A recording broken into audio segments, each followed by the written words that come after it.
Hi friends, welcome to my channel Krishna fashion. ಇವತ್ತು ಬ್ಲೌಸ್ಗೆ ಬಟ್ಟೆಯಲ್ಲಿ ಫ್ಲವರ್ಸ್ನ ಮಾಡೋದು ಹೇಗೆ ಅಂತ ತೋರಿಸ್ತಾ ಇದ್ದೀನಿ. ನೋಡಿ, ಈ ಥರ ಫ್ಲವರ್ಸು.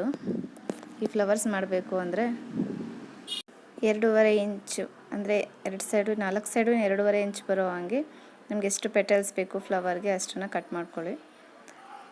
ನನಗೆ ಇವರು ಟೋಟಲ್ 5 ಬೇಕು, ಸೊ 2 ರೆಡಿಯಾಗಿದೆ. ಅದನ್ನು ನೀಟಾಗಿ ಈ ಥರ ಟ್ರಯಾಂಗಲ್ ಶೇಪಲ್ಲಿ ಫೋಲ್ಡ್ ಮಾಡಿ ಒಂದು ಹೊಲಿಗೆ ಹಾಕ್ಕೊಳ್ಳಿ. ನೀಟಾಗಿ ಕೂತ್ಕೊಳ್ಳೋ ಹಾಗೆ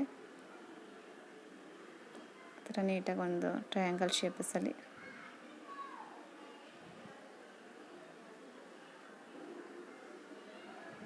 ಕರೆಕ್ಟಾಗಿ ಫೋಲ್ಡ್ ಮಾಡಿಕೊಂಡು ನೀಟಾಗಿ ಅದನ್ನು ಸ್ಟಿಚ್ ಮಾಡಿ. ನಾವು ಎಷ್ಟು ಪೆಟಲ್ಸ್ ಆದರೂ ಮಾಡ್ಕೊಬೋದು. ನಾನು 5 ಪೆಟಲ್ಸ್ ಮಾಡಿದ್ದೀನಿ ಒಂದು ಫ್ಲವರ್ಗೆ. ನೀವು 6 ಪೆಟಲ್ಸ್ ಮಾಡ್ಕೊಬೋದು.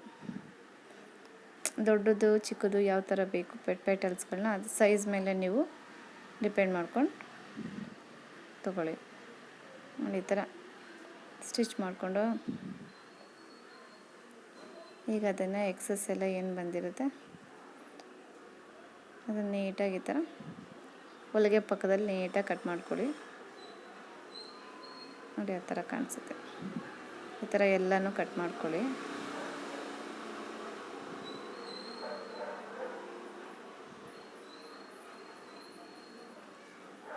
ಈ ಥರಕ್ಕೆಲ್ಲ ಕಟ್ ಮಾಡ್ಕೊಂಡಾದಮೇಲೆ ಸೂಜಿ ದಾರ ತೊಗೊಂಡು ಚಿಕ್ಕ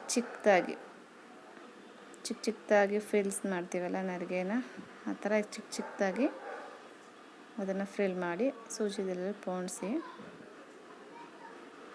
ಇದನ್ನು ಗಂಟಾಕೋದೇನು ಬೇಡ, ಹಾಗೆ ಒಂದು ಕಡೆ ಇಳಿದು ಹಾಗೆ ಹಿಂದೆ ತೊಳ್ಕೊಳ್ಳಿ. ನೋಡಿ, ಈ ಥರ ಬರುತ್ತೆ. ಇದೇ ಥರನೇ ಎಲ್ಲ ಪೆಟಲ್ಸ್ಗಳನ್ನೂ ಕೂಡ ಸಣ್ಣ ಸಣ್ಣ ಫೋಲ್ಡ್ ಮಾಡಿಕೊಂಡು ಎಲ್ಲ ಪೆಟಲ್ಸ್ನೂ ಅದೇ ಥರನೇ ಮಾಡ್ಕೊಳ್ಳಿ. ಒಂದೇ ದಾರದಲ್ಲಿ ಎಲ್ಲ ಪೆಟಲ್ಸ್ಗಳು ಹಾಕ್ಕೊಳ್ಳಿ. ನನ್ನ ಚಾನಲ್ನ ಫಸ್ಟ್ ಟೈಮ್ ನೋಡ್ತಿರೋರು ಸಬ್ಸ್ಕ್ರೈಬ್ ಮಾಡ್ಕೊಂಡು ನೋಡಿ, ಪ್ಲೀಸ್ ಸಪೋರ್ಟ್ ಮಾಡಿ. ಇದೆಲ್ಲ ಪೆಟಲ್ಸ್ಗಳು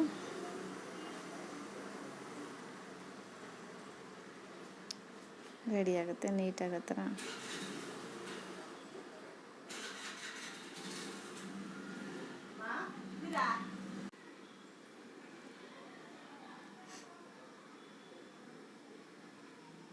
ಈ ಥರ ಎಲ್ಲ ಪೆಟಲ್ಸ್ಗಳು ಆದಮೇಲೆ ಈ ಕಡೆ ಎಡ್ಜ್ ಥ್ರೆಡ್ ಇರುತ್ತಲ್ಲ,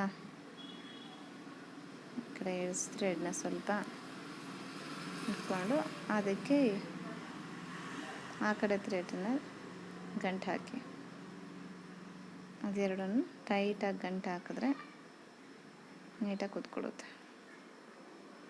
ನೋಡಿ, ಹಿಂಗೆ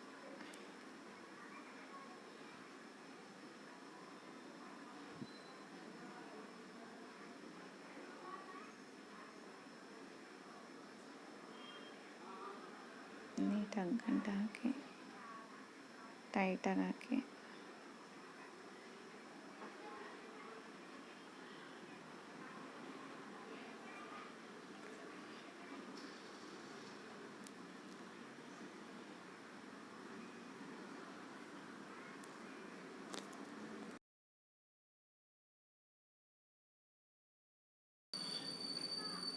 ನೋಡಿ, ಫ್ಲವರ್ ರೆಡಿ. ಅದರ ಮಧ್ಯಕ್ಕೆ ಒಂದು ಬಟನ್ಸು ಏನಾದರೂ ಹಾಕ್ಕೊಂಡ್ರೆ ಇನ್ನೂ ಚೆನ್ನಾಗಿ ಕಾಣಿಸುತ್ತೆ. ಓಕೆನಾ? ನೋಡಿ, ನಾನು ಇದಕ್ಕೆ ಒಂದು ಫ್ಲವರ್ ಟೈಪಲ್ಲಿ ಹಾಕಿದ್ದೀನಿ.